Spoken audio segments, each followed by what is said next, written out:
Hotep, hey, this is Michael Imhotep, founder of the African History Network, host of the African History Network show. I'm a talk show host, researcher, lecturer, writer, and historian. I am here with one of my friends and one of our Grandmaster Scholar warriors, Tony Browder, historian and archaeologist. How you doing today, Tony? I'm wonderful, man. It's good to be able to connect with you again. Absolutely, man. I know yes, it's been a minute. We've talked through Facebook, man, and been trying to catch up with you in and out of the country, things like that. But Tony was one of my first interviews that I did in 2010 when I launched the African History Network show. And we're celebrating our 13th year anniversary, first launched March 10th, 2010, the African History Network show. And many people know Tony is the author of one of my favorite books, and we use it in my online history classes. I teach Nile Valley Contributions to Civilization. If you don't have this book, you have to get this book, okay? Nile Valley Contributions to Civilization by Tony Browder. So we want to have this conversation. I was talking to Tony yesterday, Friday, and today. We want to have this conversation dealing with why Nile Valley civilization history matters. And we're going to talk about some African queens, and also with Queen Cleopatra, we're going to put this in a historical context as well. All right. So, Tony, let people know just briefly some of your historical background and some of your research. Well, I am formally trained as an artist, a graphic designer. My interest in history was piqued on February the 21st, 1977. That was probably before some of your listeners were born. That was when I met Ivan Van Sertima. Dr. Ivan Van Sertima was speaking at Georgetown Law School. He had just previously published They Came Before Columbus, the African Presence in America. And it was during that lecture that Van Sertima documented the pre-Columbian presence of Africans from the Nile Valley who had built ships, navigated the Nile River, Mediterranean Sea, and made numerous journeys to the Americas, principally in Mexico, where they brought their cargo of knowledge, astronomy, architecture, engineering, and agriculture, and influenced, helped to jumpstart civilization in the Americas, and that they were known to these ancient people as the Olmecs. And there were at least 20 large heads of these stone-carved heads of these Africans that were placed on ceremonial temples and mounds throughout Mexico. And what really blew my mind was when Van Sertima said that these Africans who had come to Mexico from the Nile Valley were from Egypt, and they were black. They were from Kush, and they were black. And this was the first time in my life I had ever heard anyone say this, because everything that I had read, everything that I had seen in television, everything that I had learned in every school that I had attended, even though they were predominantly black schools, taught just the reverse. So my mind was blown upon hearing Dr. Van Sertima's lecture, and that prompted me to begin to revisit everything that I had learned. And then I discovered what I referred to as forbidden knowledge. Information, historical information, which has been intentionally withheld from certain populations in order to influence how they see themselves, how they see the world, and how they interact with others. So it was my interest in learning this forbidden history that prompted my travels to Egypt, that prompted my my writing, my interest in studying this information. And another major turning point in my life was in September of 1984, when Ivan Van Sertima, along with Charles French and Asa Hilliard, sponsored the Nile Valley Conference at Morehouse College. And that 4-day event cemented to me the power of knowledge. And the interesting thing about this gathering was that it featured not just African scholars and African American scholars, but European scholars who also understood that the historical knowledge of the past had been fragmented and had been erroneously presented as historical truths. So beginning to become aware of the fact that whoever controls your knowledge of the past controls your conception of yourself in the present has really framed everything that I've done. So the work that I've done, the writings that I've done, the study tours that I've done are all designed to introduce people to historical information that it may not have been a part of their formal educational process, but information that is critical to their ability to determine who they are and how they can move into the world and through the world and better interact with others.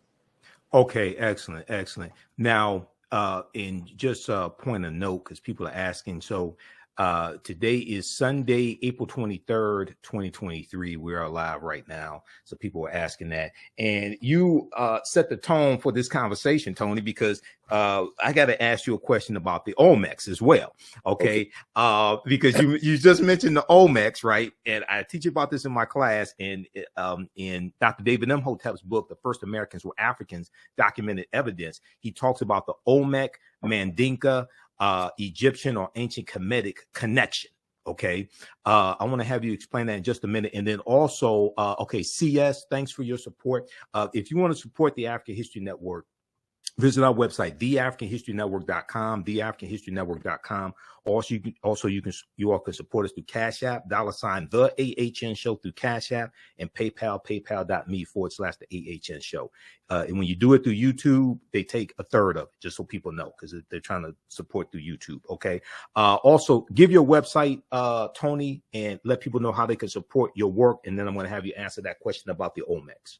Sure. Well, our website for IKG is www.ikg-info.com, ikg-info.com. That organization turned 41 years old this past February. So we've been doing this for a minute. Yes. And it's a process that is near and dear to my heart because it's all about raising awareness and, as a consequence, raising consciousness. So with regards to the Olmec, I was blessed, brother, to have traveled to Mexico twice with Van Sertima and to see these Olmec heads. And one of the most important parts of our two journeys together was that Van Sertima took the group to the home of Alexander von Wutenow.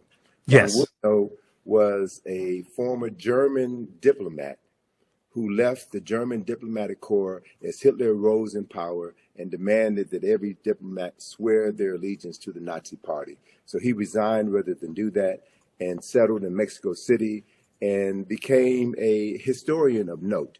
Von Wutenow had the largest collection of Olmec figurines, terracotta Olmec figurines in the world.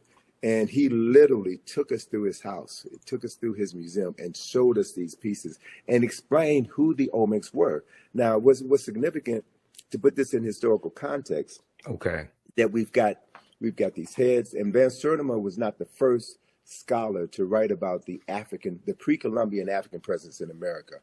Leo Weiner was one of the first scholars. And even Von Wutenow himself has written extensively on this subject matter. So he's showing us that the selection of the very clay that was used to depict these Olmecs was a dark brown clay.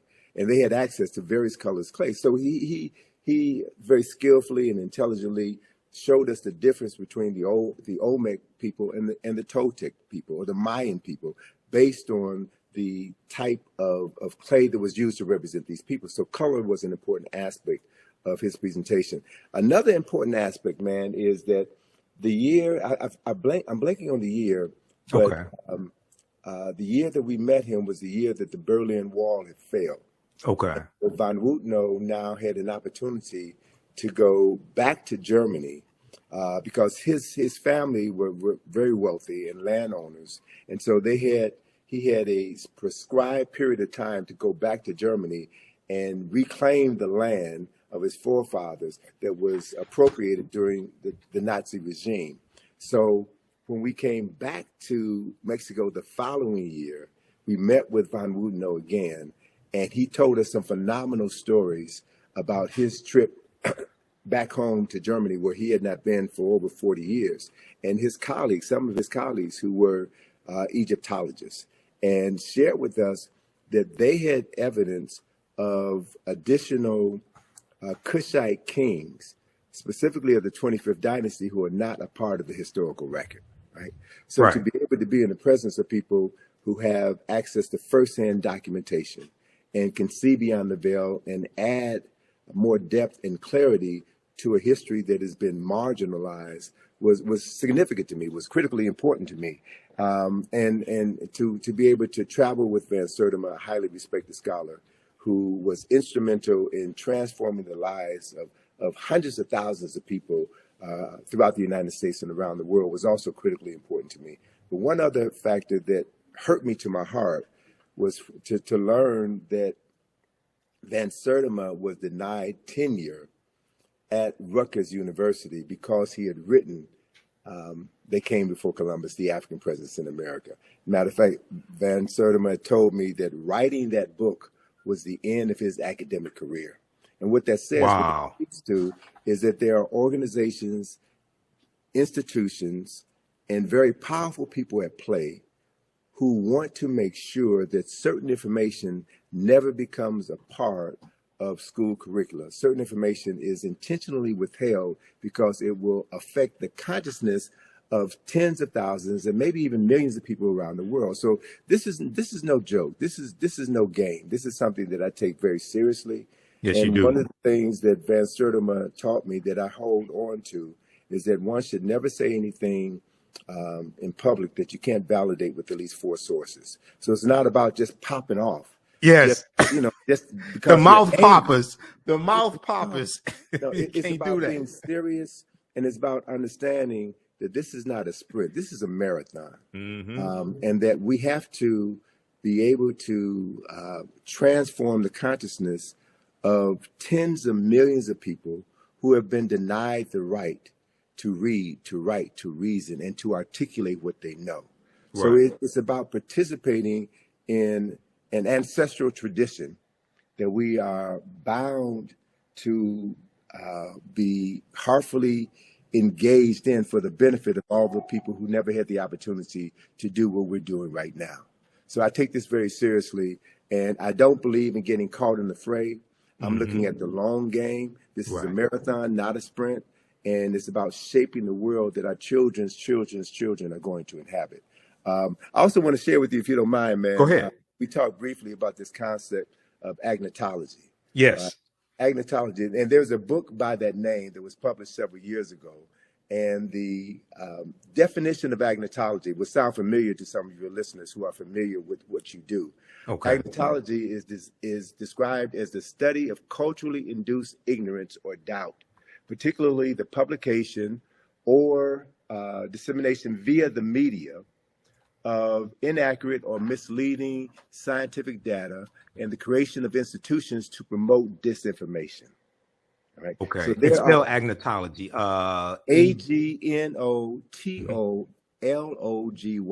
Right. Agnotology. All right. Right. And I'm looking at this Stanford University Press. I'm going to show this on the screen here. Just a second. Go ahead. Okay. And so for those of us who have been studying this form of brainwashing, if you will, or propaganda, if you will, we should be aware of the book that was written by Dr. Carter G. Woodson in 1933 called The Miseducation of the Negro. Right. So agnotology is another word for miseducation. It is the intentional marketing of ignorance in order to move people in a specific direction. And so the media, based on my experience and my background in the media, marketing, advertising, and design, I know very clearly that the media, i.e. social media, is the most powerful form of mental manipulation ever created in the history of the world. And so we have heard about,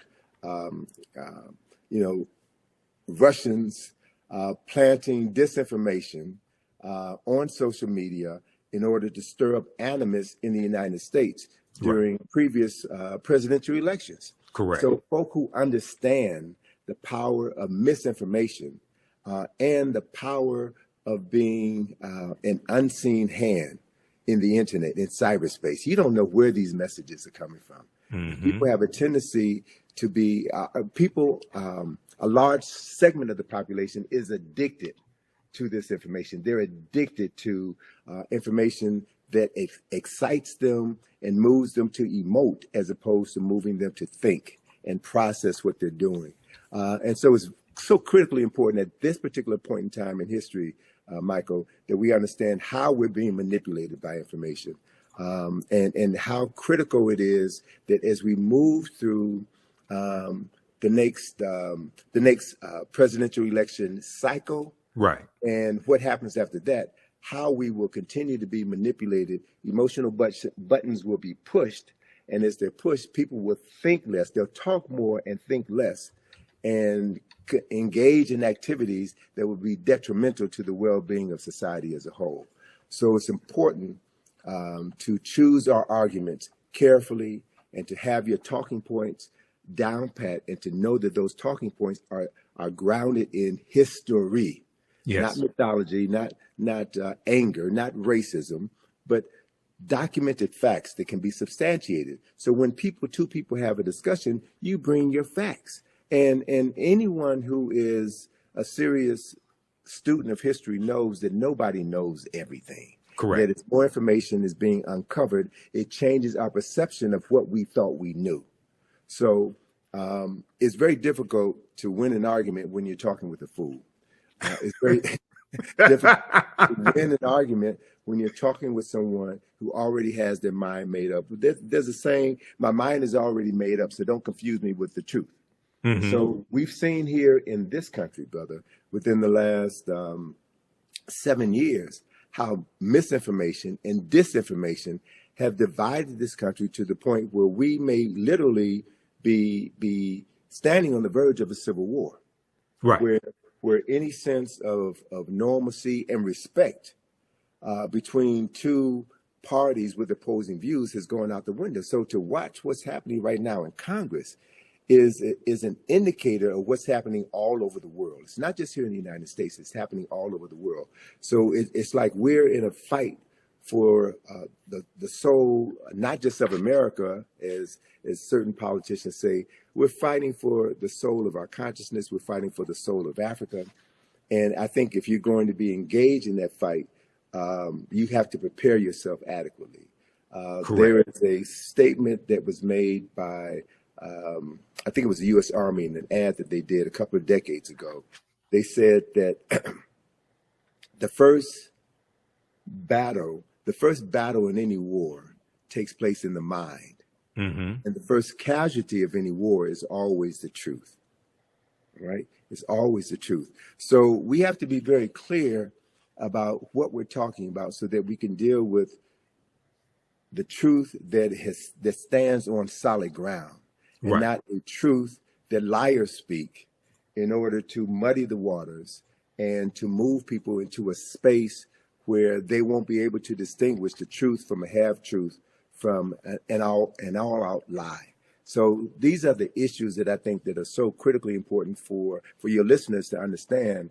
And it's also the reason why I just finished a 2-part webinar on why Nile Valley civilization matters.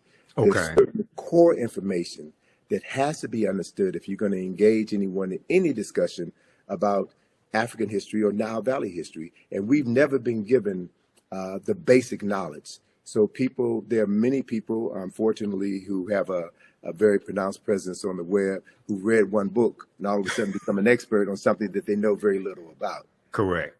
Correct. And so dealing with these issues, dealing with the larger issue is important.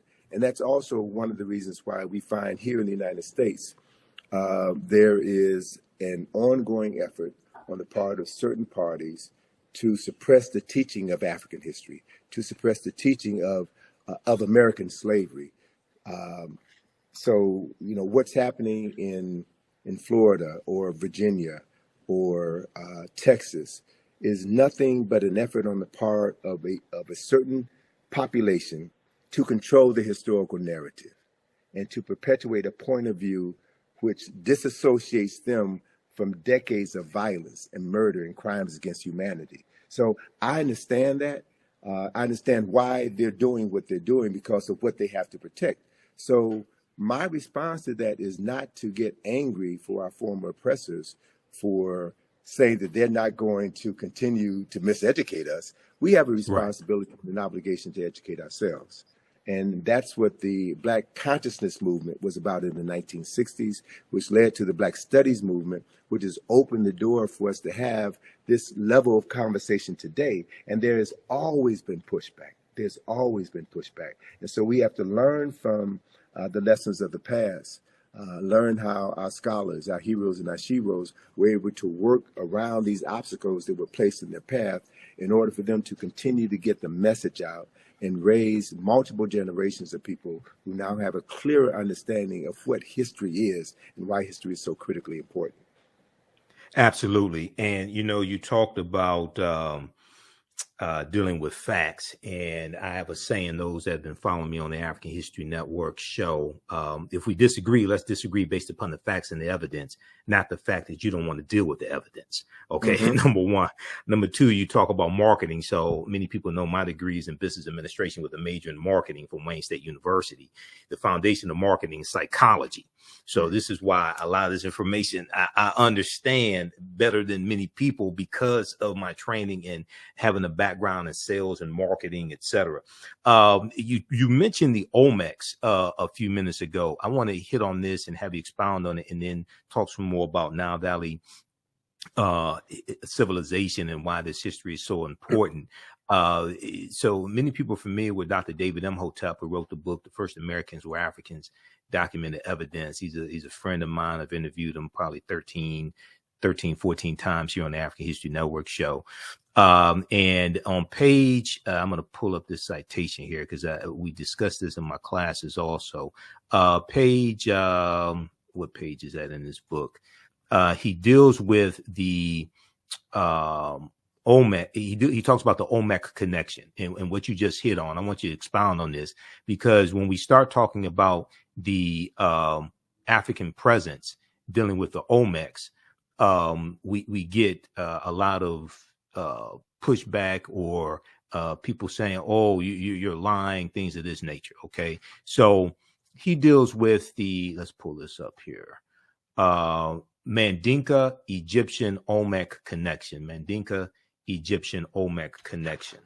And I'm going to try to flip over to this slide here. Just bear with me for a second. I got to close out one of these presentations. All right. Let's look at this here.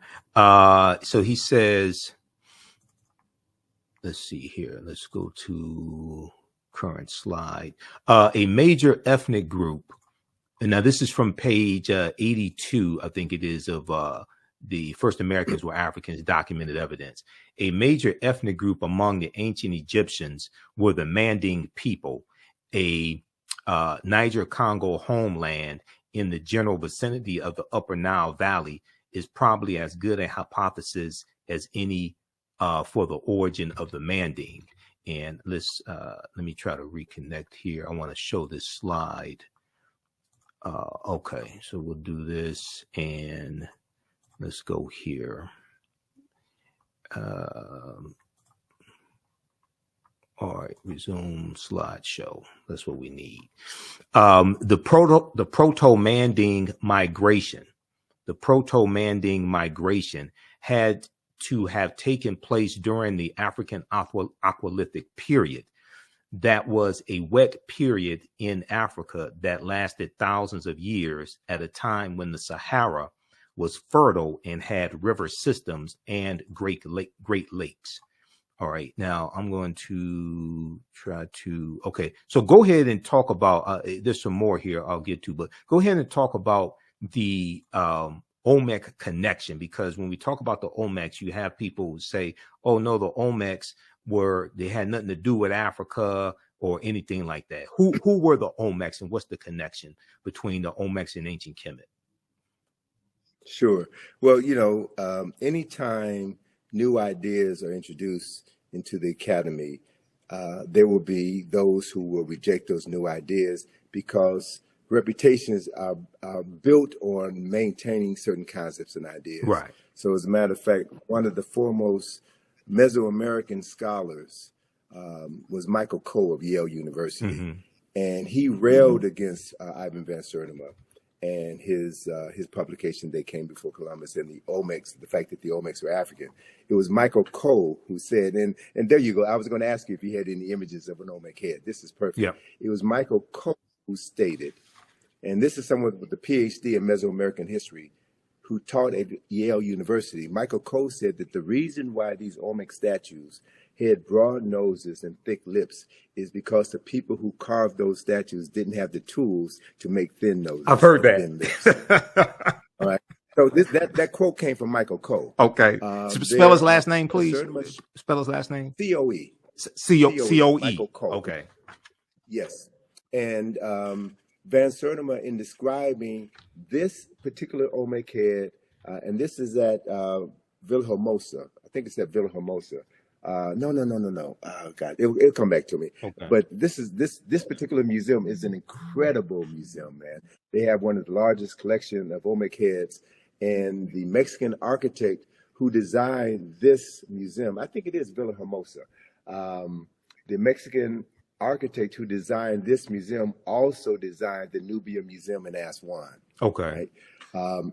And so Van Sertima had pointed out that the helmet, the leather helmet that is worn by this Olmec personality and several other Olmecs is practically identical to the leather helmets worn by Nubian warriors. Mm-hmm. Right? So he's drawn a number of interesting parallels between these cultures.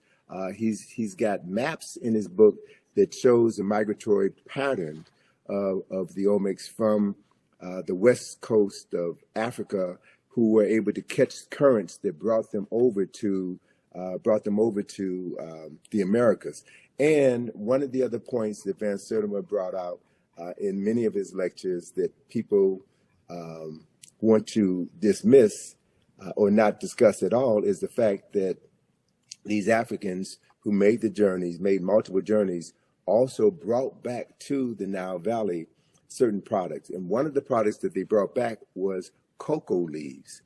The coca leaves, the plants from the plant that is used to make cocaine. Right. And very few people talk about the fact that when a examination of the mummy of Ramesses II, one of the most significant kings in Nile Valley history, when a examination was done on the contents of his stomach, they found coca leaves in his stomach, right? And they only existed at that time. They only existed in the so-called New World. So there's so many connections that have been, so much information about these migrations that have been suppressed in academia. So the other thing is there is a marvelous book that Charles Finch turned me on to, written by a Senegalese scholar by the name of Abubakar Lam. That book is entitled Paths from the Nile. And this book documents multiple migrations from the Nile River Valley into the Niger River Valley. So David Imhotep had talked about before the desertification of the Sahara, this region of northern Africa was grassland, and you had multiple river systems that ran from east to west. And so if we begin to explore this intercontinental migration of African people from the east to the west, from the Nile Valley to the Niger River Valley, we'll begin to find that there's tons and tons of history that is waiting to be rewritten, the artifacts that are waiting to be unearthed that will add to the story of African people and the migration of African people. And the only way that that story could be told intelligently is if more people of African ancestry get interested in the subject matter and do the primary research. Right. So, you know, I hope that what I have done throughout my career has served as a model to encourage others to get involved in traveling to Africa and doing the research, documenting what you found, and helping to bring this information out of the darkness into the light. Absolutely. And, you know, you talk about primary research. Professor Manu Pim, who's a friend of mine as well, he talks about primary research as well. Dr. Leonard Jeffries, Professor James Small, those are two of my teachers, Professor Kabahaya Wata Kamene, Dr. David Imhotep, they talk about the need for primary research. Okay, so this section here, this is from page 82 of The First Americans Were Africans, Documented Evidence. And as I said, Dr. David Imhotep deals with the Mandinka Egyptian Olmec connection, or the Manding. He said the Nile flowed west across the Sahara and emptied into the Atlantic Ocean during very ancient times. This would have enabled East Africans direct access to the Atlantic Ocean. The longer route would be to sail to the Nile River north to the Mediterranean Sea and then head west to the Atlantic Ocean. When the Manding reached Central America and began mixing with the local population, they were labeled Olmecs. Okay, when the Manding or Mandinka reached the Central reached Central America and began mixing with the local population, they were labeled Olmecs. The Olmecs were supposedly a mixture of the Manding or Mandinka and American Indians, or people who we would term, Native Americans, or however you want to phrase that. Do not forget that the Manding made up the base of the Olmecs. So the Egyptians, or the ancient Kemetic people, the Kemet II, the ancient Kemites, the Manding and the base of the Olmecs are related to each other. So just briefly talk about that, because there's so much, there's so many attempts when we talk about the Olmecs, and we're not saying that the Olmecs did not have any Native American ancestry or anything like this. We're not trying to take away somebody else's history. We're trying to correct history.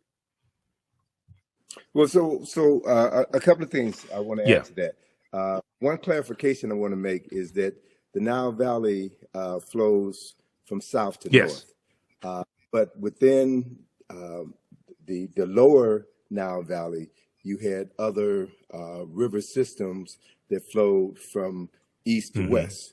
So I just want to clarify one thing. So it wasn't the Nile Valley that flowed from east to west. It flows from south to north. The tributaries that flowed off of the Nile, or fed into the Nile. So what that implies, a couple of things. Those of us who have studied Nile Valley civilization, the Nile River is the longest river in the world, 4,120 miles approximately. It begins in the highlands to the south. There are two primary sources for the Nile River: Lake Nyanza in Uganda, now known as Lake Victoria, because when Europeans discover Africans, they rename things that Africans had. But that's the source of the White Nile. And then you have the Blue Nile, which comes out of Lake Tana.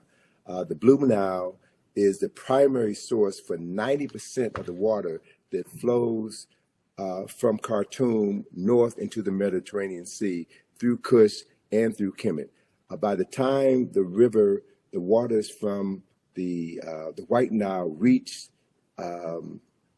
Khartoum, where the two rivers join together, 90% of the water from the White Nile has evaporated.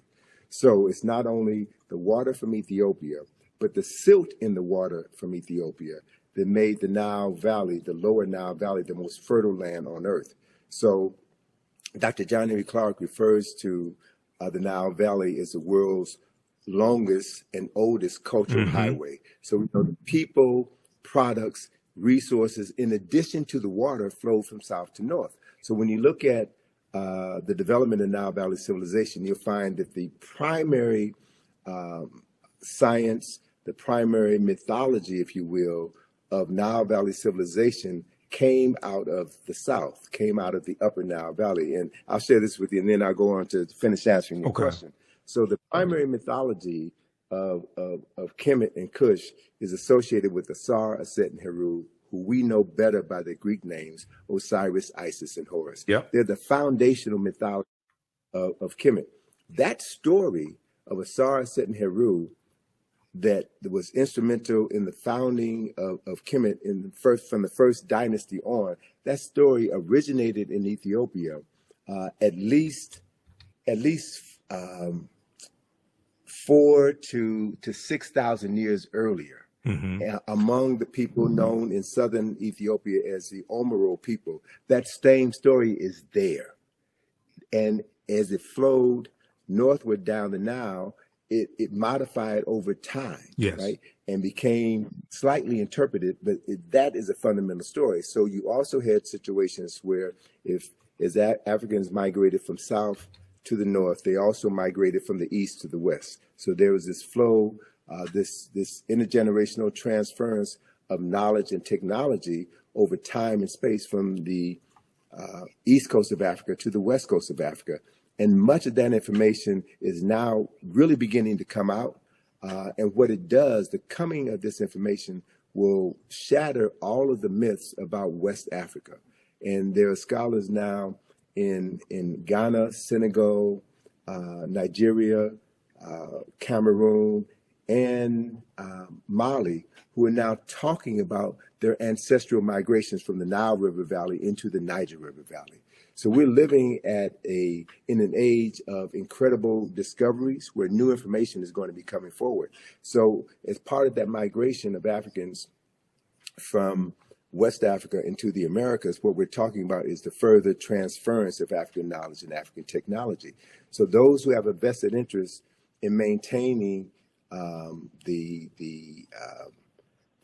concept of African people as having made no contribution to culture and civilization, they have to suppress this information. Right. So the Michael Coles of the world have to stand up. And so what we have to do is we reassemble the fragmented pieces of African history. We have to be able to look at exactly what you said, the Olmecs.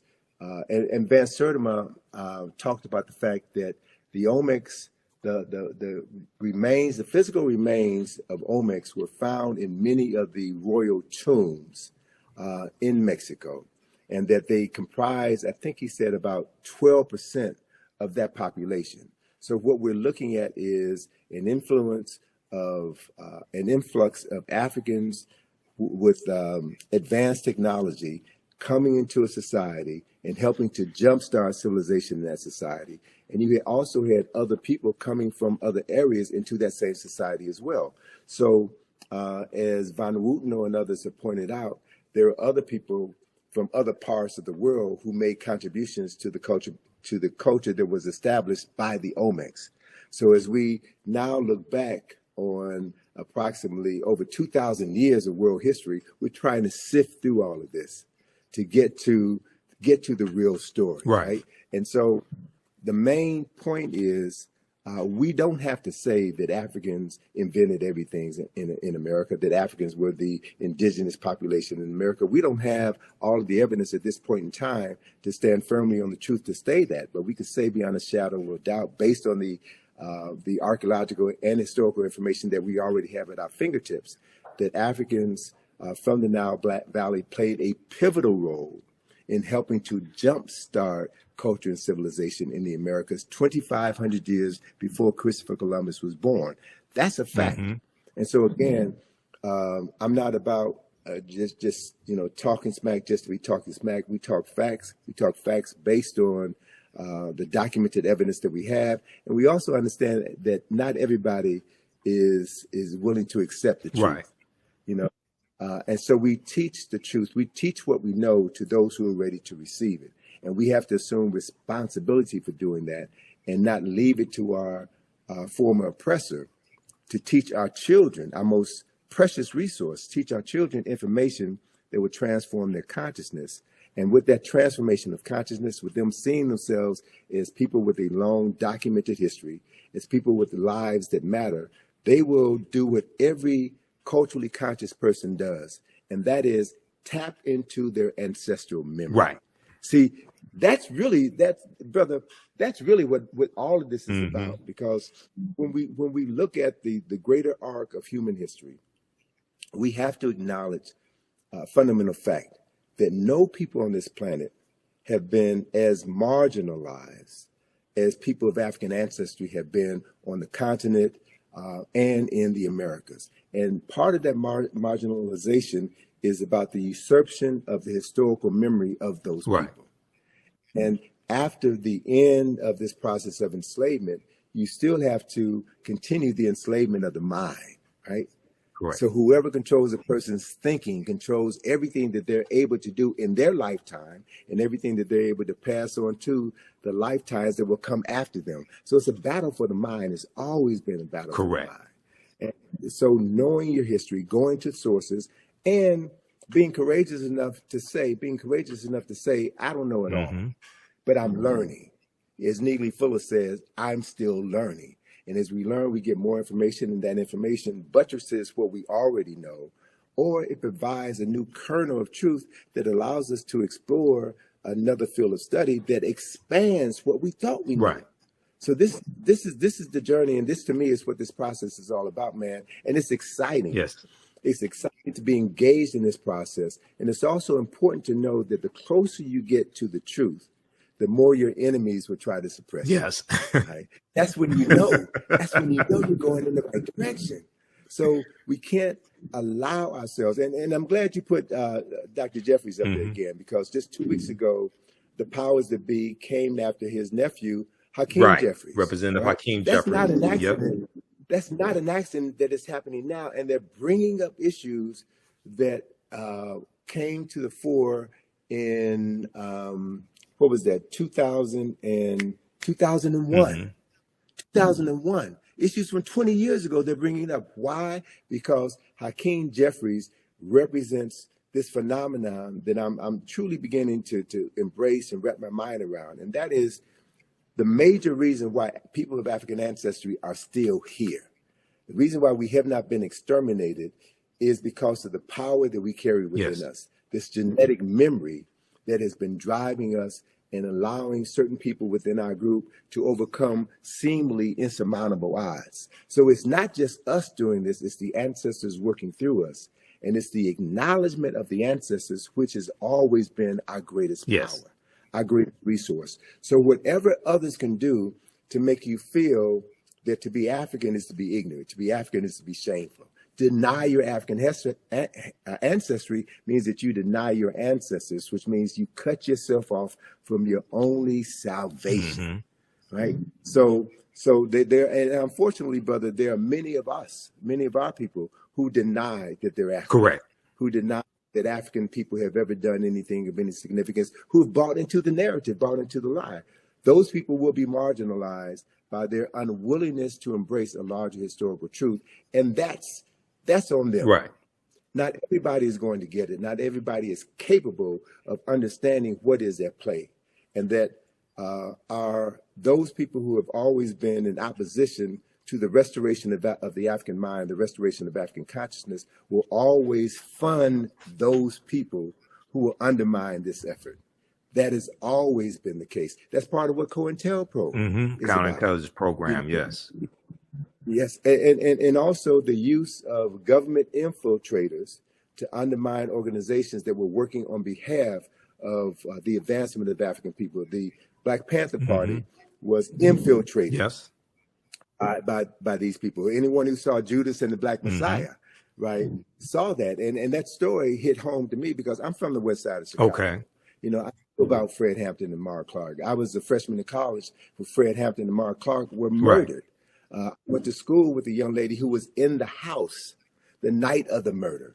So to have her give her description of what happened, and then to read in the newspaper, the Chicago Sun-Times, or to watch on the news, Mayor Daley, Edward Hanrahan, and other government officials give their version of the story, that's when the covers came off for me. That's when I began to realize that the media lies, the politician lies, that people have a vested interest in perpetuating a false narrative in order to maintain their power and suppress any effort on the part of African people to free their minds. So these issues are critical, man. And we cannot, you know, we cannot have a short-term memory when we're dealing with long-term issues. Look at what happened in the 60s.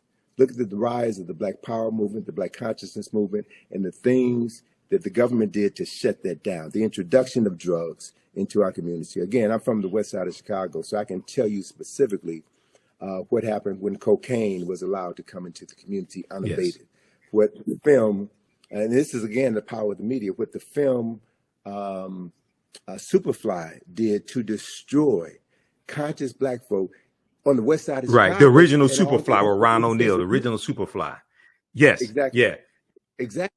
So I was in Chicago, man, when that film came out, and I saw how cocaine. When the blaxploitation movies, and very quickly, and I know we only have a few minutes left here because I know you got to run. A couple of things I want to hit on that, but very quickly because people are asking. Also, if you want to support the African History Network, you could do so. Cash App, $ the AHN show through Cash App or through PayPal, paypal.me/the AHN show. We have the links on our website, theafricanhistorynetwork.com, theafricanhistorynetwork.com. I put the links there because some people have set up fake African History Network Cash App accounts and they've been stealing money from us. Okay. So we have the actual links there. You can click on it. To support Tony Browder and the work that he and his daughter Atlantis Browder do. Okay. Go to IKG-info.com, IKG-info.com. You mentioned Superfly, and I want to talk about that for just a quick minute, and then have you connect Nile Valley civilization and history to Queen Cleopatra, put it in a historical correct context. Okay, we're not going to let that dominate the conversation. Nathan McCall, the author Nathan McCall, he had a book out in the 1990s called Makes Me Want to Holler. African American Man Makes Me Want to Holler.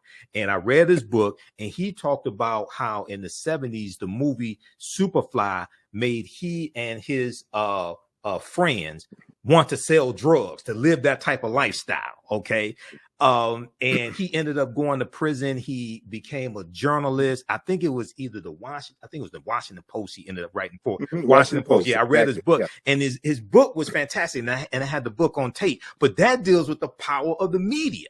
Okay. And Dr. Leonard Jeffries has talked about previously how those blaxploitation movies, not all of them, there were some good movies, but how some of those movies showed us in the worst light and promoted drug usage, pimping, selling drugs, things of this nature. And white people profited off of these degrading images of African Americans. Right after Dr. King's assassinated in 1968, Malcolm X assassinated in 65, the Black Panther Party for Self-Defense is infiltrated and largely derailed, okay? And then you have these movies. So we got to understand that chronology. Connect the Nile Valley civilization history to putting Queen Cleopatra VII in the correct historical context, please. Great. So the perfect example I can give you is the work of Dr. Asa G. Hilliard III, who established a framework for understanding Nile Valley civilization. And he divided Nile Valley civilization into 4 golden ages. The first golden age was dynasties 3 through 6, when all of the Mir or pyramids were constructed. The second golden age was dynasties 11 and 12, when all of the great literature, the philosophical literature, the scientific literature, the moral literature for the nation was established during that period of time. The third golden age and the longest golden age is dynasties 18 and 19, when Kemet was forced to become an imperialistic nation because of continued intrusions from the north. And then you have the last golden age, the fourth and final golden age, which is the 25th dynasty, which is what Dr. John Henry Clark referred to as Africa's last great walk in the sun. It was the last time in history that Africans were the wealthiest and most powerful people on the planet. So if you understand that framework, then after the 25th dynasty, and there were 30 dynasties in the history of dynastic Egypt, Kemet civilization fell in 332 BC with the advent of Alexander of Macedonia conquering Kemet and turning Kemet into Egypt. Egypt is a Greek word. Pyramid is Egypt Greek. is a Greek word. So most of the names of African places and things and people have been changed by non-African people. So if you don't know the original names, you'll never be able to understand the history, the culture, the science, the philosophy, and the concepts as they were originally created. Let me give you one example of that. Pyramid is a Greek word, which means little flat cake, like a pancake. The original word for that structure is mir, M-I-R. And the word mir means the place of ascension. So mir, there are no bodies buried in any pyramids of mir in the entire Nile Valley. None, zero. So anytime anybody tells you that the pyramids were tombs, that is a lie, whether it's an intentional lie or unintentional lie based on ignorance. Mir were always built over tombs. The tombs were underground. So the word mir means the place of ascension. The place of ascension. And the purpose of a mir was to facilitate the ascension of the soul buried underneath it into heaven, where that soul would be reborn. And they were very specific about where in heaven a soul would go to be reborn. So the first text which documented this journey of the soul into the afterlife was carved in the burial chamber of a tomb known as the Pyramid of Unas, right? So it's in his burial chamber where you find the oldest written religious documents in the world. were inscribed on the walls of this particular tomb that talks about the soul, that talks about the process for the salvation of the soul, that talks about the judgment of the soul, and the place where souls go to be reborn. So the framework for Western religions can be found in the Nile Valley. So it's important to reclaim the names. It's important to understand chronology and history. So in that context, yes, Alexander Macedonia conquered Kemet in 332 BC, and the word Egypt derived from the name Ha-Ka-Ptah, which is the temple of the spirit of Ptah in the city of Mennefer, which was later renamed Memphis by the Greeks. And so that word Ha-Ka-Ptah became Aegyptus, which was Latinized and became Egypt. Yes. That's how that word devolved, not evolved, it devolved because it lost its essence through the evolution of the word. And so once Alexander conquered Kemet, and he became so enamored by the 3,000 years of historical knowledge that he had inherited by virtue of conquest. And so he no longer referred to himself as Alexander, son of Philip of Macedonia. He called himself Alexander, son of Ammon, son of Amen, the unseen presence of God Almighty, which is a upper Nile Valley concept, right? And so the Greek rulers then descended from Alexander's line. And Cleopatra is the last of these Greek rulers. So Cleopatra, for all intents and purposes, Cleopatra was not African. She was not Kemetic in the literal sense of the word. And so my thing is, don't get caught up in Cleopatra. There are other personalities of more historical and cultural significance who we should be focusing our attention on. So I would bypass Cleopatra discussion and focus on Queen T, who was one of the baddest queens in human history. She was one of the most powerful rulers on earth. She was the wife of Amenhotep III, and their statue in the Egyptian Museum in Cairo is the largest statue in that building. And anyone who looks upon that statue could see the nationality or the race, if you will, of who these two African people were. And it's very clear that we understand the chronology. Queen T was the wife of Amenhotep III. The son was Amenhotep IV, who changed his name to Akhenaten. And Akhenaten's son was the person that we call King Tut. So if you understand the history, understand the chronology, you can focus your attention on subject matters that are more worthy of discussion than Cleopatra. Not to dismiss her summarily, but Cleopatra is about as significant as Meghan Markle. I'm just saying. Right. Context is everything. Context is everything. So look at, and there, thank you for that image of Queen T. Now, that's a very small image of Queen T. And what I would also suggest those of your listeners who live in New York, go to the Metropolitan Museum, the Met Museum, and you'll see an image of Queen T in the Met Museum. But that image of Queen T has half of her face destroyed. And there was an article that was written in the 1970s that was an attack against African-centered scholars. And Asa Hilliard brought this knowledge to our attention. The people from the New York Times had interviewed him as part of this same debate that folk are having right now about Cleopatra and African history. And Asa Hilliard showed this image of Queen T. And this image of Queen T, I love it so much because it reminds me so much of my dear friend, Dr. Francis Cress Wellison, with the afro, the stern look, and a woman who was clearly in control of herself and her destiny. So Asa referenced that face of Queen T in the Metropolitan Museum with half the face knocked off. So they had an opportunity, the New York Times had an opportunity to tell the truth, but they chose not to. And so these are the games that we're playing with, and we have to, be very careful about who we get our information from. We should read everything, but read everything with a critical eye so that you can discern when someone is being deceptive. You can discern when you're being immersed into aspects of the truth so that you can ground yourself on the truth and not be led astray by arguments or false narratives that are designed to neutralize your strength, your power, and to waste time. No, we really don't have any time to waste. Yeah, absolutely. And speaking of time, I know you have to run, so I want you to let people know about. You told me Egypt on the Potomac tour is going to start back up.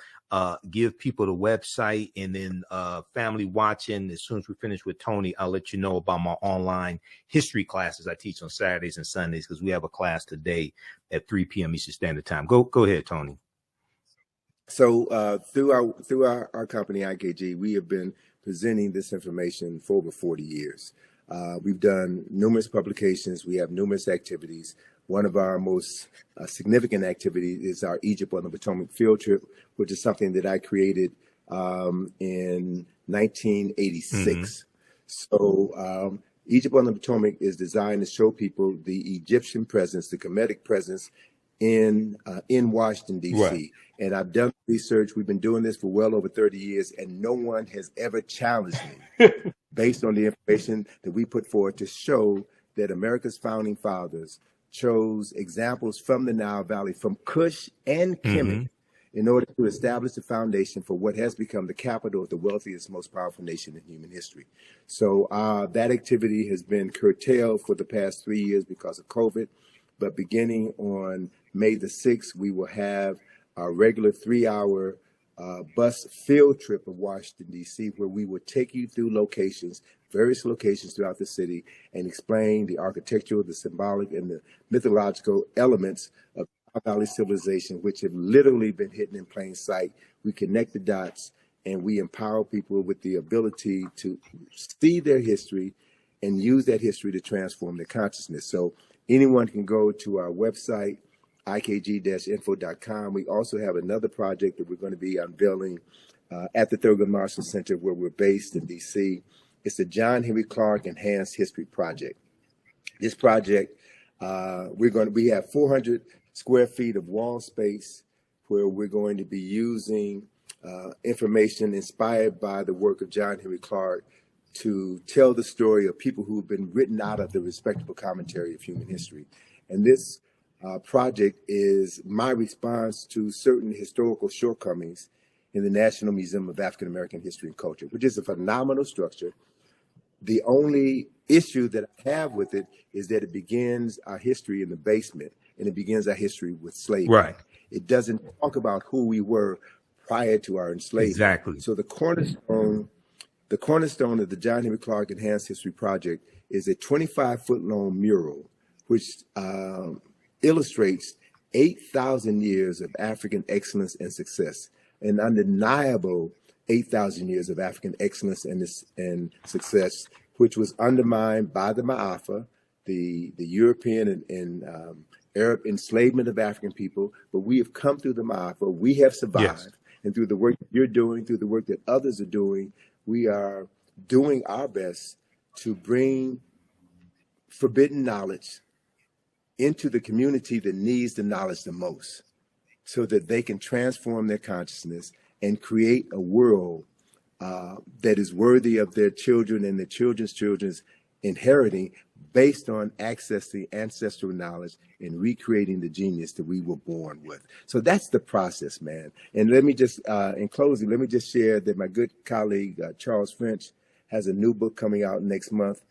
It's 10,000 years of Nile Valley history. Okay. 10,000 years of Nile Valley history. So I'm really pleased to see that there's more scholars, more sisters and brothers who are doing the work and documenting a history that has been suppressed for so long. And all we have to do is read and study and create spaces within our home. Every home should have a library. Correct. Right? The parents in those homes should spend time reading with their children and having intelligent discussions about how to articulate that history. Everybody pays taxes, and our tax dollars are being used in schools to miseducate many children, black, brown, white children in the classroom. Right. So we have an obligation as taxpayers to see to it that certain information is accessible in the classroom. And if it's not going to be taught in the classroom, we need to demand of our churches, our fraternities, our sororities, our barbershops and beauty shops to turn those spaces into spaces where we can teach our children and their parents and elders in the community who they are. Correct. So we can transform my consciousness. And I'll close on this point. You know, I'm kind of peeved that folk are spending too much time talking about Cleopatra. And I need to hear folk talk about what's wrong with Megan Thee Stallion. What's wrong with Cardi Hey, B? brother, they don't want to have that Because- conversation. Let me just say quickly, and I'll let you go ahead and finish. Dude, the information I put out about the song WAP from Cardi B and Megan Thee Stallion. Now, here's the thing. When we do a systems analysis, I went through and broke this whole thing down. And I said they would never have a top white female artist put out sexually explicit lyrics like that, because they understand that whatever's disseminated becomes imitated. And they have too much respect for white women. But here's the thing. The majority of my criticism of WAP and the whole thing in the video wasn't towards Cardi B and Megan Thee Stallion, even though I would say they get 10%. The majority of the criticism I had was for Atlantic Records, a white corporation, financing this, because they would not do that for a white woman. And the baseline says there's some whores in this house and repeats that phrase about 79 times. And in the video, all the women are of African descent except Kylie Jenner. And you have white people to put together an online petition to have Kylie Jenner digitally removed from the video because you only protect what you respect. And they saw that white woman as somebody who needed to be saved. You Negroes, you can keep doing that. You can be the whores in this house. This white woman, you too good for that. Go ahead, brother. All right. So I mean, but and that's a valid point, and it speaks to exactly the point that I want to make. People who love themselves and love their women and love their children do not allow their image to be Exactly. The other important issue is I travel around the world, brother. And once you get outside of America, you see a whole different world. And what embarrasses me is to see these videos on television stations in Africa, in Europe, in South America. And I would say this. In all fairness, all right, if you want to show black women behaving this way, then let's see some white women behaving that way. Let's see some Jewish. Let's level the playing field. But it's only us because it's about disparaging us, and it's about maintaining this ideology of Afrophobia, this fear of black folk, this disrespect for black folk. And so we have to accept responsibility for that. So I'm not going to let Megan Thee Stallion and Cardi B off the hook. I'm not going to let them off the hook because they are rewarded for that. By Megan Thee Stallion was Person of the Year, Time Magazine. They appear on Saturday Night Live. They appear on all of these programs. So what that does is send a message to young and impressionable black women, black girls. If you want to get paid, if you want respect, wear a weave, wear these fake nails, wear all of these things that deny your true essence in order to be accepted by a community that has never had any interest or desire in you. And so these are conversations that need to be had. Many of these conversations, I think, should be had behind closed doors and not on the internet, because you never know who's listening. We need to have private conversations, and we need to talk about how we can advance the culture and present favorable images of us, because the media, as I stated at the beginning of this conversation, the media is the most powerful form of mental manipulation ever created. And we're getting played. Right.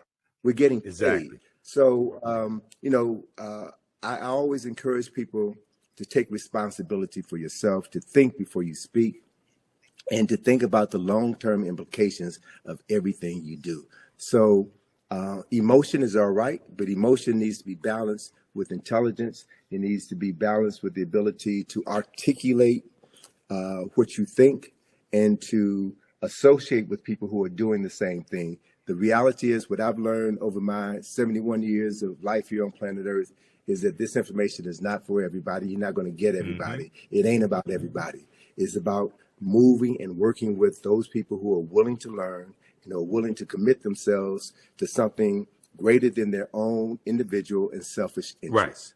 It's about building for future generations. So that process is happening, brothers. I'm encountering more younger sisters and brothers. When I say younger, I mean folk in their 20s, 30s, and 40s who are finally getting it, who are thirsty, who want this information. These are the people that we need to be focusing on.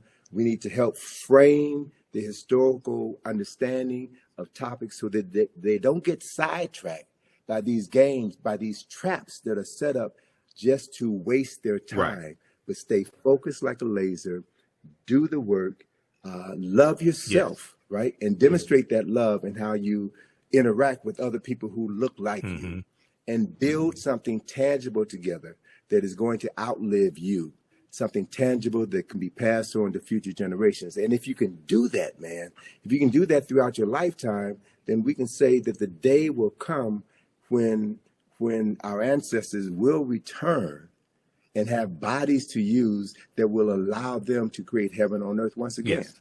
It doesn't make sense to me, and I keep saying I'm going to close on this. But Hey, take your time, man. I know you got something to do after this, but take your time. I'm not rushing you. Okay. It doesn't make sense for me personally to talk about your ancestors were kings and queens if you're acting like fools and Exactly. jerks, right? Yep.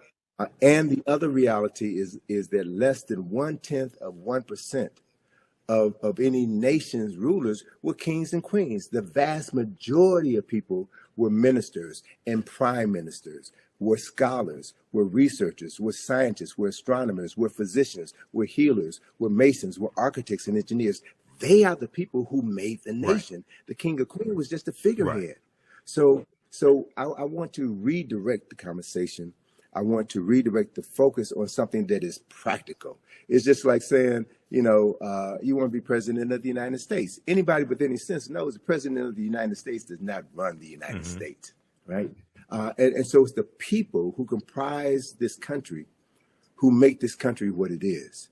And we know, people of African ancestry should understand very clearly that it was our ancestors and their free labor that helped to make this country the wealthiest and most powerful nation in human history. So we have an obligation as descendants of enslaved people who survived the Ma'afa.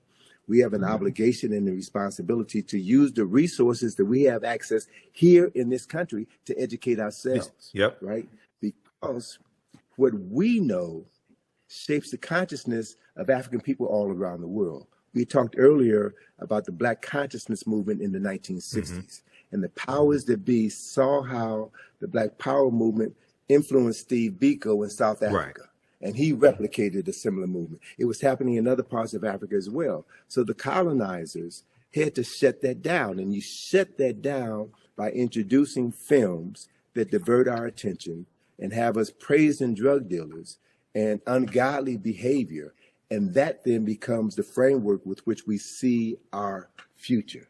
So if we use this technology properly, we have the opportunity to access millions of minds in a matter of minutes and introduce a new narrative. That's what this opposition is all about. Yes. Shutting down the conversation, shutting down the power.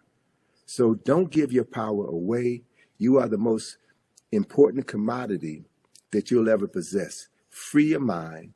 Model how free people, free men and women are supposed to speak, communicate, and move through the planet. Work with other people of like minds so that you can build something that will last for eternity. And as we do that, we will make our ancestors proud. And we then will be the vehicles through which they would do their best work. Why? Because they did it in the past, and we have the capacity to replicate it right now. That's what this whole journey is all about. Absolutely. And up on the screen, I have the famous quote by Bantu Stephen Biko: "The most potent weapon in the hands of the oppressor is the mind of the oppressed." So we have to take our minds back. This is what Dr. Carter G. Woodson was telling us in his work, not just in the Miseducation of the Negro in 1933, but the work he did with Association for the Study of African American Life and History, ASALH, which he co-founded September 9th, 1915. So, all right, excellent. We got to bring you back, Tony. I know you got to run. We have to bring you back. And everybody, those slides I was showing, those are all slides from the online classes that I teach. We use 2 of your books, Egypt on the Potomac and Nile Valley Contributions to Civilization, in my classes as well. I introduce a lot of people to you, Tony. I read this book back in 1994. I just got this new copy last year from Brother Haki Ami Shakur. But my original copies from 1994, the pages were falling out. I had to get a new copy, man. But that book I read from the Browder file first. Then in 94 when I was at Wayne State University, I read Nile Valley Contributions to Civilization. It blew my mind, man. I haven't been right since. Okay. It corrected my mind. Right. You have been It corrected my mind, man, but it blew me away, brother. So you got to write. This is volume 1, man. You got to write volume 2. You got about 20 volumes in you, man. But you got to write volume 2, brother. Well, brother, that's one of the reasons why I need to use the time that I have left to redirect my energies. I've got a ton of information that I need to get out. Yes. And so I'm going to be focusing on doing more writing and continuing to push my daughter out, because what I have established is a legacy that she's going to continue. So, last December, I had some health challenges, and I was unable to travel to Egypt, take my group to Egypt. So my daughter stepped up and did it. Oh, that's good. So to Shout know out to that we're preparing the next generation, man, is really what this thing is all about. Because we're not going to live forever, and we can't do everything ourselves. So we should be training cadres of young people, man, to know who they are and to live that knowledge in everything that they do. That then is how we change the world. So, it's a pleasure to be on the program. We got to have you back soon, brother. Yep. And I'm wearing the Black Friday shirt because we're in the documentary series from Rick Mathers, director Rick Mathers, Black Friday, What Legacy Will You Leave? Okay. All right, Tony, everybody visit ikg-info.com. Support Tony Browder, support his daughter, Atlantis Browder, and also support the African History Network. All right, Tony, you have a good day, brother. Hotep. All right, peace. Take care, man. Appreciate it. Peace to you. All right, everybody. So that was one of our esteemed scholars, one of my friends for years, Tony Browder. He was one of my first interviews that I did in 2010 when I launched the African History Network show. Hotep, everybody. This is Michael Imhotep, founder of the African History Network, host of the African History Network show. It is Saturday, June 1st, 2024. And we are live, and I wanted to come on for a few minutes and invite you to join me at our online school for our multi-week online history course that I teach called Ancient Kemet, the Moors, and the Ma'afa, Understanding the Transatlantic Slave Trade, what they didn't teach you in school. We have another class session that we have starting today in a few minutes. And we deal with thousands of years of history and what leads up to the transatlantic slave trade taking place. I do a PowerPoint presentation. We have book references, articles, video clips, and we deal with thousands of years of history. And we look at chronologically what leads to the transatlantic slave trade taking place and what's the impact of it. Okay, there are 15 different books that we reference, 200 slides, over 200 slides that I put together. Some of the things we look at are the impact of Juneteenth and how a lot of Americans don't understand Juneteenth and the significance of it, but also the fact that slavery didn't end on June 19th, 1865. And I've done extensive presentations on that. I'll be speaking at some Juneteenth presentations here in the Detroit area. We talk about ancient Africa and who Imhotep was.